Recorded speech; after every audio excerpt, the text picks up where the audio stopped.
Welcome to South Florida Saltwater Fishing. I'm Heath and it's Tips and Tricks Thursday. You ever wanted to go out and do some reef fishing, but you really had no clue of how to tie any knots, how to make a basic fishing rig, what sinker to use, what hook to use, just basically how to get started? It was all confusing. In this episode, I'm going to go over what is considered the classic fishing rig that can get you going and get you started so that you can start producing a catch and have some fun with the family. That's right, we're going to go over what's called the Fish Finder rig. Before we get into this though, if you want to learn more about fishing, grow as an angler, or just see some great and exciting offshore fishing adventures, you can start by hitting the subscribe button. And don't forget to turn on the notification bell so that you won't miss a thing.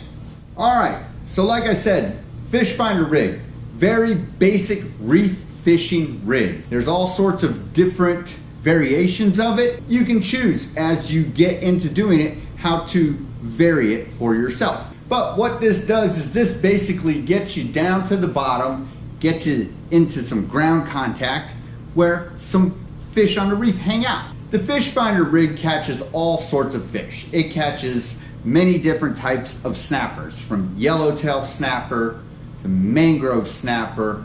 It'll even catch the occasional nice sized mutton snapper. It also catches grunts. It'll catch you blue runners. It'll catch you grouper. And every once in a while, you'll be able to land a nice little cobia with it. Maybe even a nice sized African pompano. Or something out of the ordinary, like a nice Cero mackerel, possibly even a kingfish. It catches almost everything, which is why it's called the Fish Finder rig. So when you're using the Fish Finder rig, you can use different types of bait. You can use cut fresh bait, such as bonita, ballyhoo, sardines, pilchards, anything that you've caught. Or you can use frozen bait from the store, such as squid, also sardines, whatever it may be. You can also hook up shrimp onto it. I'm not going to go too much into how to hook up bait. I am going to show you how to make this rig. So let's get into making the rig. Okay, to do this properly, we're going to need a few things. A hook of our choice. I like this. This is an octopus style 3/0 hook from the company Mustad. You're going to need a barrel swivel. This is a size 5 barrel swivel. You're going to need a weight of your choice. For this video, we're going to use a 1/4 ounce weight, which is what I would start out with. You always want to go with the lightest possible weight that you can. 6 to 7 feet of fluorocarbon leader. If you don't know how to measure it out, it's not rocket science. Just hold your spool in one hand and pull the line with the other hand and use about the distance of your arm span, and that's your 6 to 7 feet. The leader I'm using is Seaguar Red Label 20-pound test. A cutting tool, and the main line to our reel. The main line to my reel is 12-pound test in the color smoke blue from Momoi. The first thing we're going to do is we're going to take the main line of our reel and we are going to thread our sinker on it. Okay?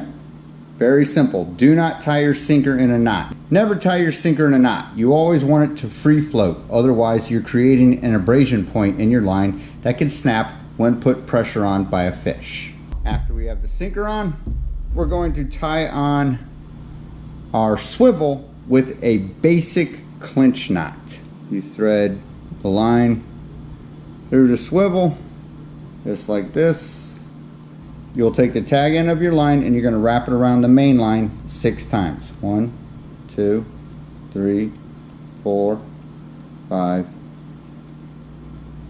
and 6. And then you will take the end of that and you will feed it back through the loop that has been created right where your fingers are pinching the swivel.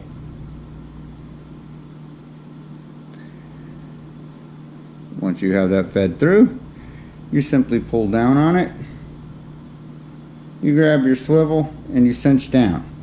The clinch knot should end up in a perpendicular fashion, just like this, and it's a nice tiny knot. It won't come undone. If your knot doesn't look pretty, something's wrong. You need to cut it off and tie it over. cut off our tag end. We've got our sinker right behind our swivel.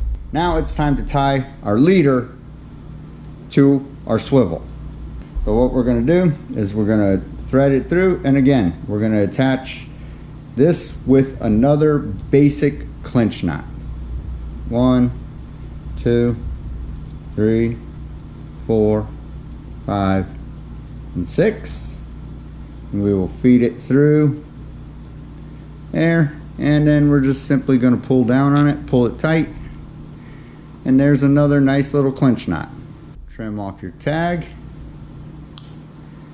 You're good to go. The next thing we are going to do is we are going to fasten our hook, which is the business end, onto our leader. You can use any hook you want to. I prefer these hooks. I like the setting action in them. Again, basic clinch knot.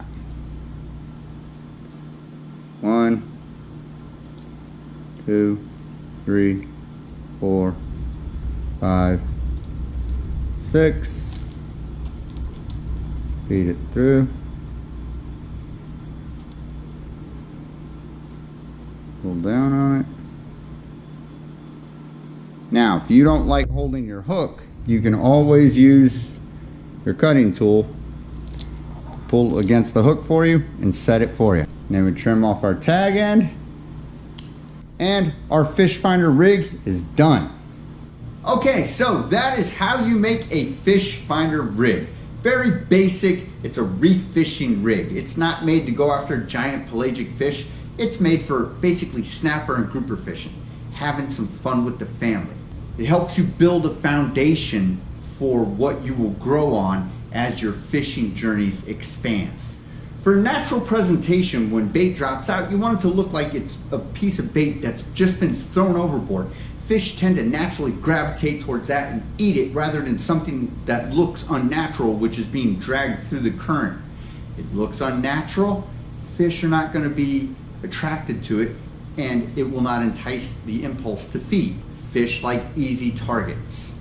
The fish finder rig provides an easy target that drifts down to the bottom. What happens is you toss your bait in the water and your sinker will start sinking faster than your bait will. And then your bait will slowly drift out into the current past your sinker. By the time it gets to the bottom, your leader is going to be much longer than just the 6 or 7 feet that you tied on. What it's doing is it's getting you away from this terminal tackle that you initially tied on, which is a detractant from a fish hookup. So again, you drop it in the water, your sinker starts sinking, and your bait goes out into the current. Bait is on your hook, and as your sinker hits the ground, your bait drifts down and back away from that terminal tackle. And as it's floating down into the current, that's when fish start to nibble away slowly at it, the smaller guys. And with any luck, the bigger, more targeted species comes up and eats it. Nice snapper.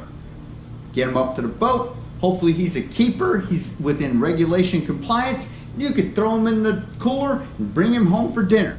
All right, so the thing about successful use of the fish finder rig is fishing over good reef, good structure. You're gonna wanna fish over structure, like I just said. You're gonna have to find it on your fish finder. Or you can stay in shallow and you can actually see the relief on the bottom if you're in shallow enough water, 20, 30 feet. If you head out deeper, the bottom starts disappearing visually somewhere in the 60 to 70 foot range. You can no longer see it. You will have to rely on your fish finder to find structure. That being said, fish are fish. If they are not feeding where you are fishing, you might have to deploy a chum bag to get them to come up to the boat, circle around, get them feeding in that chum, drop your line back out into it. If they're not feeding, you might have to switch spots also. But that's the basics of using the fish finder rig. Ultra productive. It's a basic rig. If you've never gone fishing before, you're gonna wanna learn how to tie this rig before you get going on anything more complicated. It's got a basic knot, it's a basic setup, and it gets you going. It gets you in the water so that you can get into the bite. All right, folks, that about does it for this episode. Hope you had fun. I hope you enjoyed. And I hope you learned a little bit about how to tie and use the fish finder rig. Till next time, South Florida saltwater fishing, going wherever the cool wind takes us.